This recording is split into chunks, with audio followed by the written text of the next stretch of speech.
Makakausap natin sa linya ng telepono si dating Senador Antonio Trillanes IV. Magandang gabi po, Senador. Si Joshua Garcia po ito ng PTV Balitang Pambansa.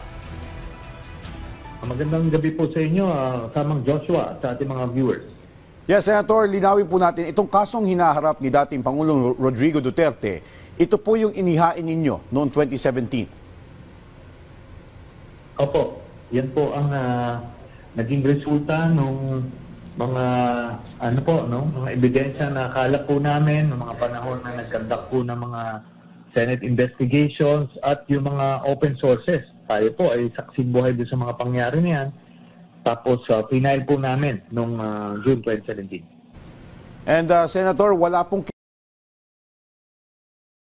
ay mula po sa mga external sources at hindi po nag-participate ang gobyerno dyan. Alright, Senator, may iba po tayo ng bahagya. May balita ba kayo kung sino ang isusunod at kailan?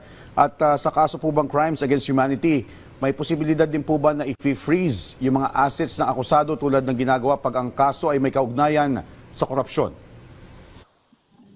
Opo, ang susunod po ay si Bato de la Rosa. Pero tinitingnan natin kung kailan lalabas yan. Baka mga ilang buwan pa ang lilipas bago lumabas yung warrant sa kanya. Ngayon, yung pag-freeze ng mga assets ay kaakibat yan sa mga ganitong klaseng kaso. Kasi ang crimes against humanity, ito rin ay meron siyang mga iba't ibang mga kaakibat na mga krimen. In the case ni Duterte, dahil sangkot siya sa illegal na droga kasi ang lumabas dun sa mga even sa Quadcom hearings ay si Duterte ay may kapartner na drug lord, si Michael Yang. Kaya sila nag-war on drugs para patayin nila yung kompetensya nila at para takutin yung lipunan. At ganun din yung iba't ibang sektor para hindi sila imbestigahan.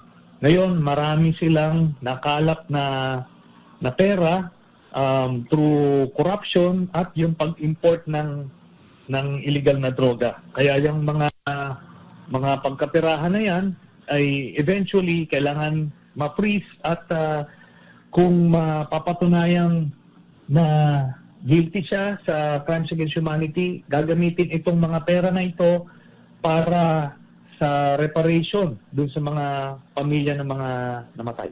Alright, Senator, panghuli na lamang po, isa po kayo sa mga nagsumite ng mga ebidensya sa ICC, tama po ba? At sa tingin nyo, sapat ba ang mga ito? O kumpiyansa ba kayo na mako-convict ang dating Pangulo?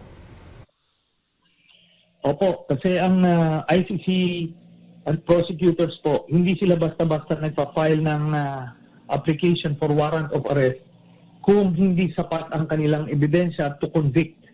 Kasi non-member state po tayo, so kailangan nila certainty of conviction ang threshold ng kanilang evidence bago nila ipa-file. So the fact na final na nila yung application for warrant at lumabas na yung warrant, ibig sabihin nun, talagang sapat na sapat yung ebidensya nila to convict. Yan po ang yung nabigay po namin ng mga testigo at ebidensya ay lang yan, fraction lang yan nung mga nakalap ng ICC prosecutors at investigating teams.